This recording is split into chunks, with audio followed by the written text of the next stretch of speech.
Okay, parents and caregivers, here we go. Another short conversations episode.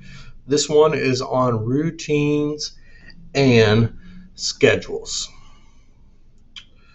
So let's go ahead and bring this up for you.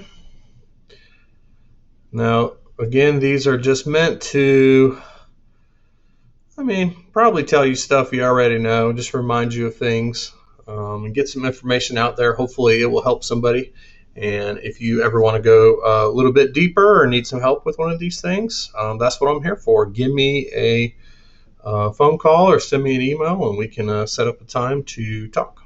All right, so routines. What are routines? Well, routines are the thing that we do to get through life, right? We have morning routines, school routines, afternoon routines, dinner routines, evening and bedtime routines.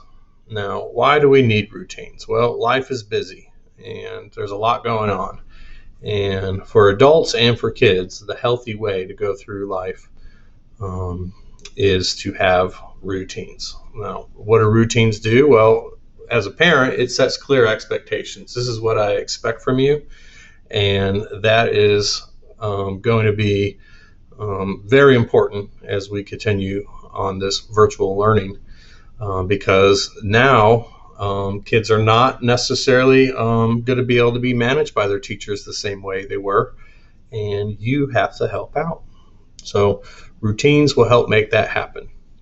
If your family doesn't have routines, that's like you do the kind of the same thing the same way most days, and even if you're not like a super organized person yourself, I highly recommend you get some basic routines going in your family. That's just going to provide that structure that kids thrive in. Knowing what to expect can lower kids' anxiety as well as adults. It makes things more predictable and safe, right? And it gives them opportunity to be successful because practice makes perfect. And if we're doing the same things day in and day out, they will get better at it. We want our kids to have some good habits, and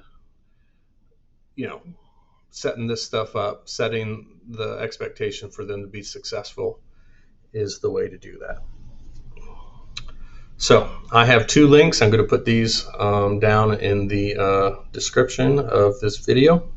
The ADHD website one is great for all families and parents. All right, you don't have to have a diagnosis of ADHD to benefit from that information. If you do have a child that has been diagnosed, you'll find that information especially helpful because it's made just for you.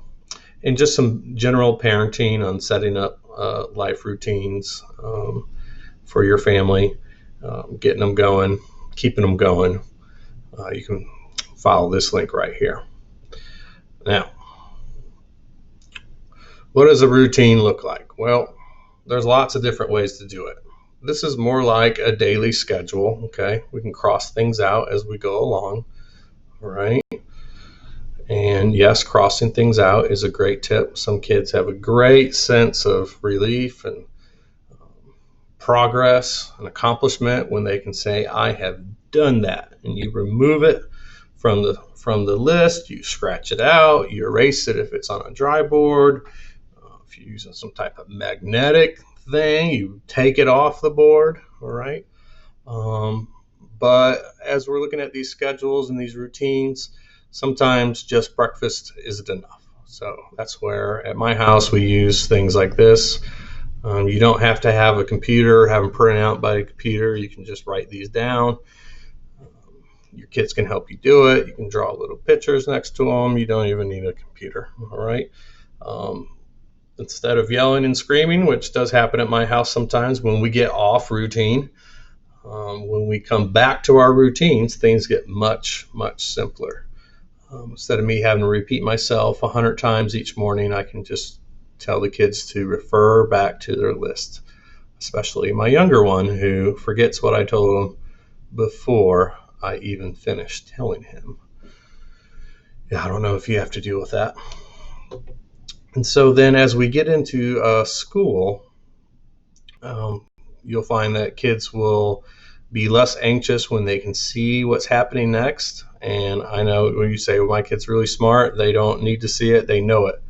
Well, sometimes we find that having a visual, even when the kids know their schedule, is helpful. Helps with things like timing for the day, seeing their progress through the day, seeing that their list is getting shorter. Again, that sense of accomplishment.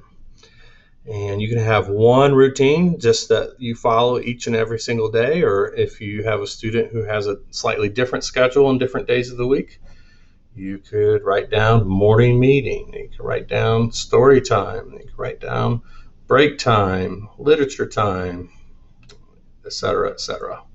And then some students will need an even shorter timetable. Just looking at a whole day at once might be a little bit much. So it could be morning meeting. And so right here, you'd write first morning meeting, and then they need to know what they're going to do next. So next could be a little break, and that could be Play-Doh or get a snack or play catch with mom, right? And then next, right here, could be the next thing on the list, story time, right? And then you can make these throughout the day to help them see the work they have to do, see that there's a break or something enjoyable, and then know that when that's over, there is more to accomplish. So this is just a super quick review of what routines and schedules are and a few examples of what they might look like. Highly recommend you work on those as a family. I know we get out of routine and we have to come back to our routine. That's okay. That is normal, all right? Some families have super duper routines. That's okay too, but you have to also work on flexibility, right? So there's no right answer. There's no wrong answer. It's just parenting. It's doing your best, going back to the drawing board and showing up each and every single day. All right. I enjoyed this quick conversation. I look forward to hearing from you if you'd like to talk more about this.